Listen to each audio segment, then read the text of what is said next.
Hello नमस्कार राम राम। आप सभी विद्यार्थियों का आपके अपने विद्यास्थल में स्वागत है। तो उम्मीद करते हैं तुम लोग जहाँ भी होगा वहाँ लाजवाब शानदार बेमिसाल अद्भुत गजब मस्त तंदुरुस्त होकर अपने जीवन में कुछ अच्छा करने का प्रयास करोगा। तो जो आज का वीडियो है वो अपना इस चैप्टर का लास्ट वीडियो होने वाला है। थियोरेटिकली मतलब जो भी कॉन्सेप्ट है वो कंप्लीट हो जाएगा। तो जो आज का वीडियो उसमें हम लोग पढ़ेंगे एनर्जी स्टोर्ड और एनर्जी लॉस, किसमें? कैपेसिटर में। तो जो energy stored in a capacitor होगा उसका सबसे पहले डेफिनेशन देख लो, उसके बाद मैथमेटिकल एक्सप्रेशन हम लोग लेंगे। ये इंपॉर्टेंट टॉपिक है, इंपॉर्टेंट फार्मूला है इसमें। Energy stored in a capacitor कहने का क्या मतलब है? एनर्जी कब आएगा किसी भी चीज़ के पास? तो जब कोई कभी भी हम किसी के ऊपर काम करते हैं तो जो हम काम कर रहे हैं वो उसमें एनर्जी के फॉर्म में स्टोर हो जाता है। अब हम यहाँ पे काम कर रहे हैं क्या? तो ये मालूम है अपने को कि दो पैरेलल प्लेट कैपेसिटर था, इसमें हम लोग चार्ज दे रहे थे। तो जब चार्ज को एक जगह से दूसरी जगह लेके आ रहे हैं तो भाई हम वर्क तो कर रहे हैं, और जो हम वर्क कर रहे हैं वही उस चीज़ में एनर्जी के फॉर्म में स्टोर रहेगा। जैसे मान लो एक चार्ज को हम किसी जगह से दूसरी जगह ले आकर रखे हैं, तो जब हम वर्क किए हैं ये जो वर्क है उस चीज़ में एनर्जी के फॉर्म में स्टोर हो जाता है। वही कहानी यहाँ पे भी है। तो सबसे पहले तो डेफिनेशन देख लें। डेफिनेशन ये कहता है कि the amount of work done to add charge to a capacitor. तो जब कभी भी हम लोग जो वर्क कर रहे हैं, अमाउंट ऑफ वर्क डन उसको कहा जाएगा जब हम लोग ऐड करेंगे क्या? चार्ज किसमें? कैपेसिटर में। और is stored in the form of electric potential energy.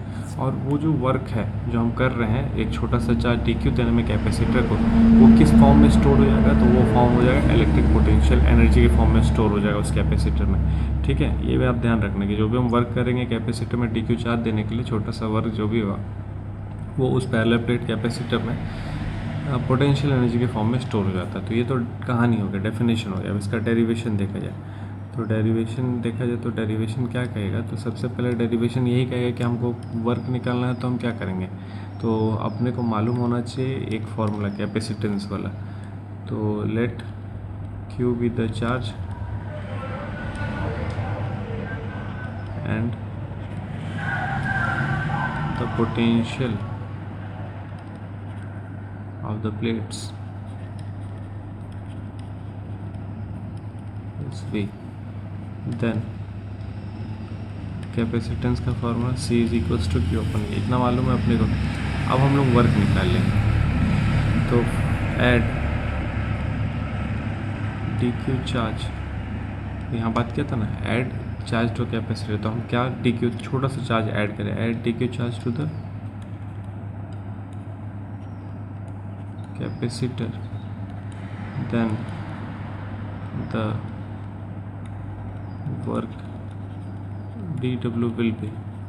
तो जो छोटा सा वर्क हुआ डी, तो छोटा सा चार्ज डी क्यू दे रहे तो वर्क भी क्या हो जाएगा? छोटा सा हो जाएगा।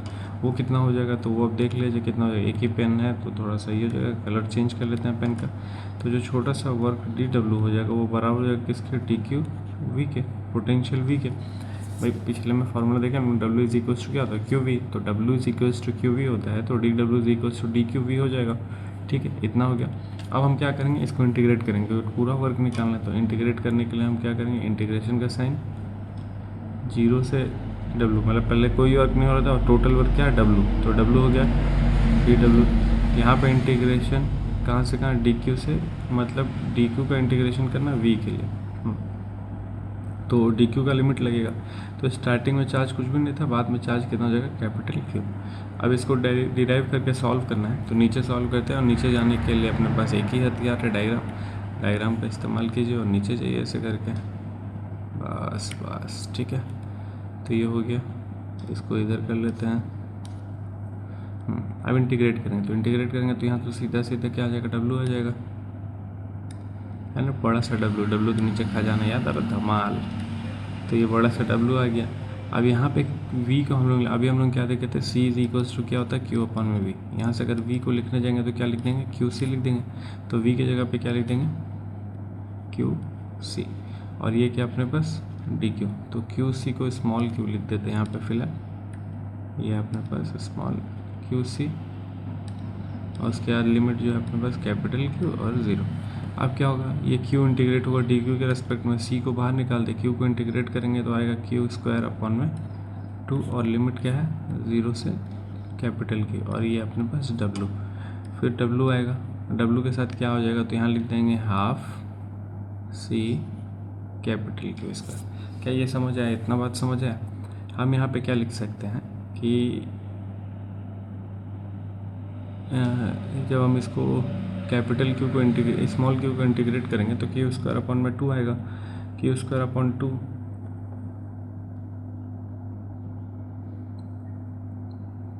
फॉर्मूला गलत लग रहा है यार। C is equals to Q upon, अरे यार C is equals to Q upon V, तो V is equals to Q upon C होगा ना, V is equals to Q upon C. थोड़ा सा मिस्टेक, सावधानी घटी दुर्घटना घटी टाइप। तो v इज इक्वल्स टू क्या होगा,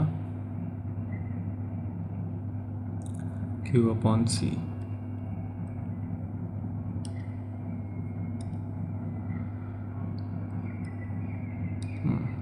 फिर से डी क्यू या v की जगह पे लिखेंगे q अपॉन में c, तो 1 अपॉन सी बाहर आएगा, यहाँ c बाहर आएगा, यहाँ कैपिटल की जगह। तो कुल मिला के क्या आएगा, क्यू स्क्वायर में या 1/2 क्यू स्क्वायर अपॉन सी लिख सकते हैं हम लोग। तो यहाँ है क्या, वर्क डन। और अभी हम लोग को पता है कि जो वर्क डन है वही किस फॉर्म में स्टोर होता है, तो पोटेंशियल एनर्जी के फॉर्म में स्टोर होता है। तो अब यहाँ पे आगे का कहानी यहाँ पे कर दे रहे हैं, पेन का कलर चेंज कर लेते हैं, आगे का कहानी यहाँ कर देते हैं या ग्रीन ले लेते हैं, ठीक है। आगे का कहानी यहाँ, तो ये जो भी हम लोग निकाले, क्या निकाले, वर्क डन। और ये अपने को मालूम है कि ये जो वर्क डन है यही पोटेंशियल एनर्जी के फॉर्म में स्टोर हो गया। तो अगर कोई हमसे पूछेगा पोटेंशियल एनर्जी कितना हो जाएगा पैरेलल प्लेट कैपेसिटर के लिए, या फिर एनर्जी के बारे में बात किया जाएगा, तो वो हो जाएगा अपने पास U, कि पोटेंशियल एनर्जी को U से लिखेंगे, electric potential V, potential energy U, ठीक है। तो U कितना हो जाएगा, तो U हो जाएगा हाफ क्यू स्क्वायर अपॉन में C, या फिर क्यू स्क्वायर अपॉन में 2C, कुछ भी लिख सकते हैं। ये हो गया।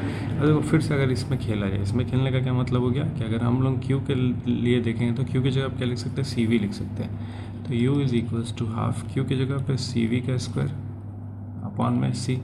तो ये फिर से आ जाएगा अपने पास हाफ। एक और फार्मूला, जैसे देखो एक तो ये निकल के आ गया, ठीक है, जिसमें Q और C है। फिर Q को जब लिखेंगे तो C square V square, C से C कैंसिल होगा तो बचेगा CV स्क्वायर। ये सबसे ज़्यादा यूज़ होने वाला फार्मूला है, क्यों, क्योंकि इसमें कैपेसिटेंस और पोटेंशियल है।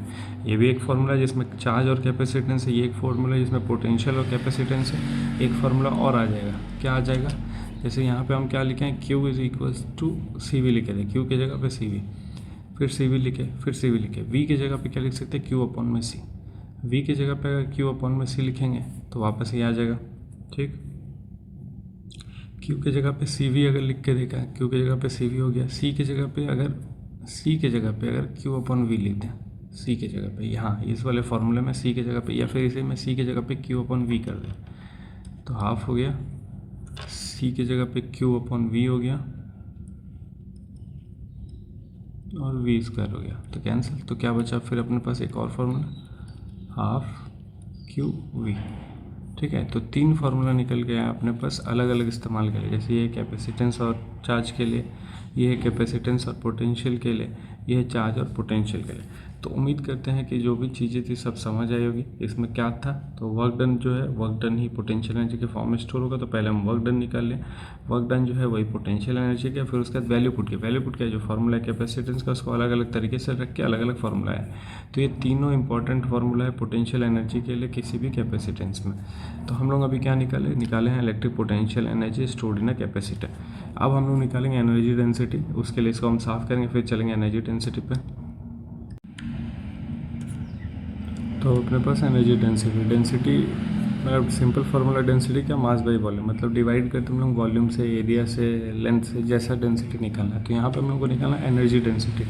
तो यहाँ पे एनर्जी को डिवाइड किया जाएगा वॉल्यूम से, ठीक है, क्योंकि हम लोग पैरेलल प्लेट कैपेसिटर के बारे में बात करेंगे तो पूरे सिस्टम को देखेंगे तो कहीं ना कहीं वो 3D फिगर बनेगा। तो 3D फिगर बनेगा तो यहाँ वॉल्यूम से डिवाइड करना पड़ेगा। अभी हम लोग एक एनर्जी लेते हैं, एनर्जी का जो कॉमन फार्मूला होगा वो हाफ सी, 3 फार्मूला ले आते हैं। तो हाफ CV स्क्वायर था सबसे पहला वाला, तो यहाँ पे हम लोग लिखेंगे हाफ CV स्क्वायर अपन में वॉल्यूम। वॉल्यूम कहने का मतलब एरिया ऑफ द प्लेट और उनके बीच का गैप। उनके बीच का गैप कितना था, D था। फिगर अगर याद हो तुम लोगों को तो वही ले रखे हम लोग। अब यहाँ पे देखेंगे तो हाफ हो जाएगा। C की जगह पे लिखेंगे एप्सिलॉन नॉट A अपॉन में एप्सिलॉन नॉट E अपॉन में D।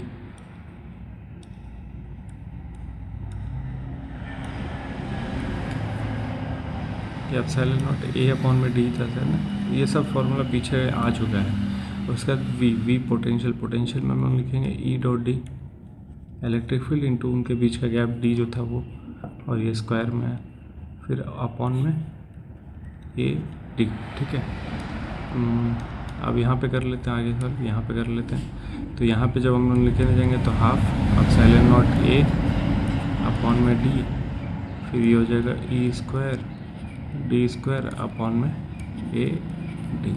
अब इस पूरे को अगर सॉल्व किया जाएगा तो क्या आ जाएगा, हाफ क्या क्या कैंसिल हो रहा है भाई, डी स्क्वायर से डी स्क्वायर खत्म हो गया, ए से ए खत्म हो गया, तो कुल मिला के जो है एप्सिलॉन नॉट ई स्क्वायर। तो अगर एनर्जी डेंसिटी के बारे में पूछेगा तो इसको भी यू से रिप्रेजेंट कर दे रहे हैं। एनर्जी डेंसिटी के बारे में बोलेगा तो वो क्या हो जाएगा, half epsilon not E square. तो ये एक फॉर्मूला आ गया किसके लिए, एनर्जी डेंसिटी के लिए। तो हम लोग क्या देख लिए, तो सबसे पहले पोटेंशियल एनर्जी देख लिए, उसके बाद देख लिए एनर्जी डेंसिटी। अब हम लोग देखेंगे कि जब कभी भी हम लोग एनर्जी किसी चीज़ में स्टोर करते हैं तो उसमें कुछ ना कुछ लॉस भी होता है एनर्जी का। तो अब एनर्जी लॉस को भी देखा जाएगा, लेकिन एनर्जी लॉस से पहले एक और देख लीजिए कि जब कभी भी कॉम्बिनेशन करते हैं हम लोग कैपेसिटर का, तब एनर्जी कैसे स्टोर होता है। तो सिंपल बात है, जैसे मान लो यहीं पे बेसिक बता दे रहे हैं, इसको एक टॉपिक में डिस्कस नहीं करते, यहीं पे कोशिश हाँ हो तो नहीं पता, साफ करके नहीं बता देते हैं। तो अब दो टॉपिक उसके बाद एनर्जी लॉस पे चलना है। तो सबसे पहले एनर्जी स्टोर्ड इन कॉम्बिनेशन, मतलब अगर कंबाइन कर देंगे हम लोग कैपेसिटर को तो जो टोटल एनर्जी निकालना है तो कैसे निकालेंगे, सिंपल ऐड करके हम लोग टोटल एनर्जी निकालेंगे। मतलब अलग अलग कैपेसिटर का एनर्जी निकालेंगे, सबको ऐड कर देंगे तो अपने पास टोटल एनर्जी इन कॉम्बिनेशन निकल आएगा। तो ये फॉर्मूला क्या हो जाएगा, तो मान लो यू निकालना है टोटल एनर्जी, तो क्या करेंगे, जो अलग अलग है सबको ऐड कर देंगे तो अपना निकल के आ जाएगा। ये होगा बेसिक, ठीक है, इसका डिराइव कुछ नहीं करना, बेसिक ऐड कर लेना। उसके बाद एक टॉपिक आता है कॉमन पोटेंशियल। कॉमन पोटेंशियल कहने का क्या मतलब है कि जब कभी भी हम लोग अलग अलग पैरेलल प्लेट कैपेसिटर कंबाइन करते हैं और उसका पोटेंशियल सेम हो जाता है तो उस समय जो पोटेंशियल वो कैसे निकलेगा। तो जैसे देखो, दो अपने पास पैरेलल प्लेट कैपेसिटर है अलग अलग, जिसका पोटेंशियल V1 है, दूसरे का V2 है, एक का कैपेसिटेंस C1 है, एक का कैपेसिटेंस C2 है, चार्ज Q1 है, चार्ज Q2 है। अब जब इसको कंबाइन किया जाए तो किस तरीके के कॉम्बिनेशन में पोटेंशियल सेम होता है, ये याद रखना है। तो पैरेलल कॉम्बिनेशन में पोटेंशियल सेम होता है, तो इसको किस तरीके से कंबाइन करेंगे, पैरेलली कंबाइन करेंगे। तो ये बिफोर कनेक्शन का है। अब कनेक्शन के बाद मतलब जब कंबाइन कर दिया तब क्या देखने को मिलेगा, तो तब ऐसा कुछ देखने को मिलेगा सेटअप। तो दो पैरेलल प्लेट कैपेसिटेंस जिसका C1 C2 कैपेसिटेंस है, चार्ज Q1 डैश है, चार्ज Q2 डैश है, लेकिन जब पैरेलली कंबाइन कर दिया तो पोटेंशियल सेम हो जाएगा। और यही पोटेंशियल अपने को फाइंड करना है, कॉमन पोटेंशियल इसी को बोल रहे हैं, इसी V को फाइंड करना। तो इसी V को फाइंड करना तो कैसे निकलेगा, तो यहाँ पे हम लोग अप्लाई करेंगे कंजर्वेशन ऑफ चार्ज।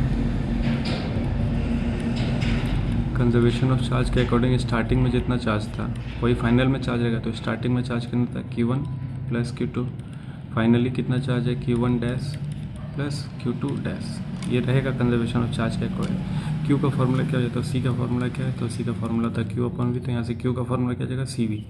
तो इसके लिए बात करेंगे तो क्या हो जाएगा, C1 V1, इसके लिए बात हो जाएगा C2 V2, लेकिन जब इसके लिए बात करेंगे तो हो जाएगा C1 V प्लस C2V। और यहाँ से यही V निकालना अपने को, ये जो V है वही निकालना है। तो ये V जब कॉमन ले लेंगे तो बचेगा क्या अपने पास, तो C1 V1 plus C2 V2 upon में C1 प्लस C2, ठीक है, ये आ जाएगा अपने पास पोटेंशियल का फार्मूला। तो जब हम कॉमन पोटेंशियल निकालने जा रहे हैं तो कॉमन पोटेंशियल का फार्मूला क्या हो गया, पैरेलली कॉम्बिनेशन में C1 V1 plus C2 V2, ये कैसे है, इससे है अपन में C1 प्लस C2। तो मतलब दो कैपेसिटर को अगर कंबाइन किया गया है, कॉमन पोटेंशियल निकाला, तो उसके लिए एक जनरल फार्मूला ये निकल के आ गया। अब हम लोग चलते हैं लास्ट टॉपिक पे आज के, वो है एनर्जी लॉस। तब तक इसको साफ कर दे, उम्मीद करते समझ आया होगा ये सब। अब देखो, बात कर रहे हैं एनर्जी लॉस के बारे में, तो क्या सच में एनर्जी लॉस होता भी है, तो वो भी हम लोग यहाँ से फाइंड कर लेंगे होता है कि नहीं। हम लोग तो बस अब एक टॉपिक देख लिया एनर्जी लॉस, हम लोगों को फाइंड करना है एनर्जी लॉस होता भी है कि नहीं होता है। तो देखो, एनर्जी लॉस कैसे पता चलेगा, तो इनिशियली कुछ एनर्जी था, फाइनली कुछ एनर्जी होगा। तो अगर इनिशियली कुछ एनर्जी ज़्यादा था, कहने का इनिशियली अगर एनर्जी 10 जूल का था और फाइनली एनर्जी 8 जूल का है, तो एनर्जी लॉस हुआ है कितना का, 2 जूल का। वही अगर हम बोलते हैं इनिशियली एनर्जी 10 जूल का था, फाइनली एनर्जी 10 जूल का है, तो एनर्जी लॉस कितना हुआ, कोई एनर्जी लॉस नहीं है, सेम एनर्जी है स्टार्टिंग से लेकर लास्ट से। तो यही बात करना है, अगर हमको एनर्जी लॉस निकालना है तो एनर्जी लॉस हम लोग क्या निकालेंगे, डेल्टा यू निकालेंगे। डेल्टा यू कैसे निकलेगा, तो you initial minus you final करके, क्योंकि मतलब इनिशियली कुछ एनर्जी होगा और वही ज़्यादा होगा, फाइनली कम होगा, तभी तो लॉस होगा ना। लॉस कहने का क्या मतलब हो गया कि स्टार्टिंग में ज़्यादा था, बाद में कम हो गया, तभी लॉस हुआ। तो इनिशियली अगर पैरेलल प्लेट कैपेसिटर को कंबाइन करें, इनिशियली मतलब कॉम्बिनेशन से पहले, कनेक्शन से पहले इनिशियली क्या एनर्जी था उसके पास, तो इनिशियली अभी हम लोग देखे थे कॉमन पोटेंशियल निकालने में, अगर हम लोग को देखना है कि बिफोर कॉम्बिनेशन और आफ्टर कॉम्बिनेशन दो फिगर बने थे, उसका अलग अलग हम लोग देखे थे, पोटेंशियल था, कैपेसिटेंस था, चार्ज था। तो हम लोग इनिशियली अगर बात करने जाएंगे तो क्या एनर्जी निकल के आएगा, तो हाफ एक प्लेट के लिए आ जाएगा C1 V1 स्क्वायर प्लस दूसरे प्लेट के लिए C2V2 स्क्वायर। ठीक है, दोनों प्लेट के लिए एनर्जी आ गया। फिर अगर इसको हम देखेंगे माइनस करना है किससे, फाइनल कैपेसिटेंस क्या होगा। तो फाइनल कैपेसिटेंस जब हम कंबाइन कर देंगे कैपेसिटर को तो पोटेंशियल सेम हो जाएगा। तो पोटेंशियल अगर सेम हो जाएगा तो कॉमन पोटेंशियल वाला जो था अपने पास V वाला उसका इस्तेमाल करें। कहने का क्या मतलब, यहाँ पे जो एनर्जी होगा वो कुछ इस प्रकार होगा, हाफ C1V स्क्वायर प्लस इसको ब्रैकेट में लिख देते हैं हाफ C2V स्क्वायर। ठीक है, ये होगा एनर्जी यहाँ पे। अब ये एनर्जी क्या निकलना है, यहाँ पोटेंशियल सेम है। तो पोटेंशियल सेम है तो देखो अब यहाँ पे क्या कर सकते हैं हम, हाफ C1 मतलब V स्क्वायर को उधर ले कॉमन ले लें प्लस हाफ C2 और अपने पास V स्क्वायर कॉमन आ गया। मतलब ये एक ब्रैकेट में आ गया, V स्क्वायर बाहर चला गया। ठीक है, कुछ ऐसा हो सकता है V स्क्वायर को कॉमन लेने के बाद। अब यहाँ पे हम इसको क्या लिख सकते हैं, तो इसको लिख सकते हैं कुछ इस प्रकार से, हाफ कॉमन ले लें C1 प्लस C2 हो गया। और जो V है अपना, V को भी एक ब्रैकेट में लिख देंगे। तो V को कर्ली ब्रैकेट में लिख देते हैं, इसको बिग ब्रैकेट में लिख देंगे।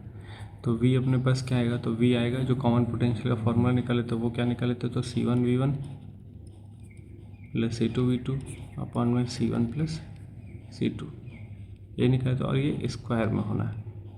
ठीक है, अब ये तो कॉपी पेस्ट है इसलिए इधर हम कुछ कर ही नहीं रहे हैं, ये कॉपी पेस्ट है अपने पास, सेम यहाँ पे कॉपी पेस्ट है। माइनस हाफ C1 C2 और ये C1 C2 का स्क्वायर, तो मतलब कैंसिल करने जाएंगे तो ये एक बचेगा ही। तो यहाँ लिखेंगे हाफ, ऊपर है अपने पास C1V1 प्लस C2V2 का होल स्क्वायर और नीचे है अपने पास C1 प्लस C2। ठीक है, ये निकल के आ गया। अब यहाँ पे आगे क्या है अपने पास, तो आगे जो है वो लिख लेते हैं। आगे अपने पास हाफ कॉमन आ जाएगा, थोड़ा सा इरेज करके इसको,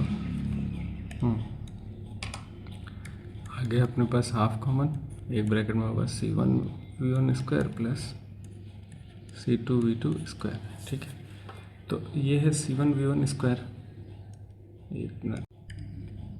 तो इस पूरे को जब सॉल्व करने का काफ़ी लंबा जाएगा तो इसका डायरेक्ट जो कंक्लूजन आ रहा है वो लिखते रहे। कंक्लूजन क्या आएगा, तो C1 C2 मतलब ऊपर से जब हम लोग सॉल्व करेंगे इसको, जैसे सॉल्व कैसे करना है, तो हाफ को इसमें मल्टीप्लाई करना है, इसमें इसका फॉर्मूला अप्लाई करना है, A plus B the whole square वाला, उसके बाद हाफ को मल्टीप्लाई करना है, ये भी सब में जाएगा। उसके बाद ये माइनस वाला अप्लाई करके कैंसिल आउट करना है, तो जो बचेगा वो अपने पास रिजल्ट आएगा कॉमन लेके। तो हम डायरेक्ट रिजल्ट बता रहे क्या आ रहा है, C1 C2 अपॉन में ये जो है अपने पास C1 प्लस C2 2 के साथ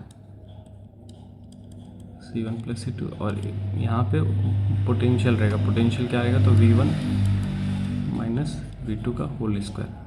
अब देखो ये जो पूरा वैल्यू आ रहा है, ये जो पूरा वैल्यू है, जैसे हम इसको सॉल्व करके लाएं, सॉल्व करने का क्या मतलब है कि डेल्टा यू निकालें, और डेल्टा यू यहाँ पे क्या है, प्लस में आया है, माइनस में तो आ नहीं रहा, प्लस में आ रहा है। तो प्लस में आने का क्या मतलब हो गया कि जो डेल्टा यू है वो क्या है, ग्रेटर देन जीरो है। ग्रेटर देन जीरो कहने का क्या मतलब हो गया कि जब कभी भी हम लोग सॉल्व कर रहे हैं, जैसे मान लो इनिशियली एनर्जी था अपने पास 10 जूल का, फाइनली एनर्जी आया 8 जूल का, आंसर आया 2 जूल, तो ये जो वैल्यू आया ग्रेटर देन जीरो आया। ग्रेटर देन जीरो आया मतलब कि एनर्जी लॉस हुआ है। और अगर जीरो आ जाता, जीरो आने का मतलब क्या हो जाता कि इनिशियली एनर्जी और फाइनली एनर्जी दोनों क्या है, बराबर है, तो तब आंसर जीरो आता है। जैसे मान लो अगर इसको माइनस करके जीरो लेना तो दोनों बराबर ही होगा, तभी तो जीरो आएगा, और जीरो आने का मतलब कोई एनर्जी लॉस नहीं हुआ। लेकिन जब यहाँ सॉल्व किया गया तो कुछ एक वैल्यू आया, और वो जो वैल्यू है ग्रेटर देन जीरो है। तो अगर वैल्यू ग्रेटर देन जीरो आ रहा है मतलब एनर्जी लॉस हो रहा है। अब एनर्जी लॉस किस फॉर्म में होता है, तो यहाँ पे जो लॉस ऑफ एनर्जी होता है वो हीट एनर्जी के फॉर्म में होता है, क्योंकि जब कभी भी कनेक्शन देते हैं हम लोग तो वायर गर्म हो जाता है। वायर गर्म होता है तो उसमें जो एनर्जी निकलता है वो हीट एनर्जी निकलता है। तो लॉस ऑफ एनर्जी यहाँ पे जो होता है, loss of energy is in the form of heat energy. ठीक है, तो ये होता है चैप्टर का समापन। यहाँ पे चैप्टर ये वाला कंप्लीट होता है। तो उम्मीद करते हैं जो भी इस चैप्टर में हम लोग पढ़े हैं, जाने हैं, समझे हैं, वो सब तुम लोगों को समझ आएगा। तुम लोगों का काम क्या है, मेरा 12th हो चुका है, नौकरी मिल चुका, नौकरी कर रहे, बढ़िया चल रहा है जीवन मेरा। लेकिन जो भी चीज़ तुम लोग देख रहा है उसको अप्लाई करना है जीवन में। अप्लाई करने वाले क्वेश्चन सॉल्व करना, क्वेश्चन हम भी डिस्कस करेंगे इस पर, लेकिन तुम लोगों को भी अपने साइड से ट्राई करते रहना है। तो उम्मीद करते हैं जो भी था आज का भी समझ आया होगा, और ये चैप्टर कंप्लीट होता है। बाकी हम लोग देखते हैं अगले वीडियो में कुछ न्यूमेरिकल इसके ऊपर ले आते हैं, फिर इसको डिस्कस करते हैं। ठीक है, तो ख्याल रखो अपना।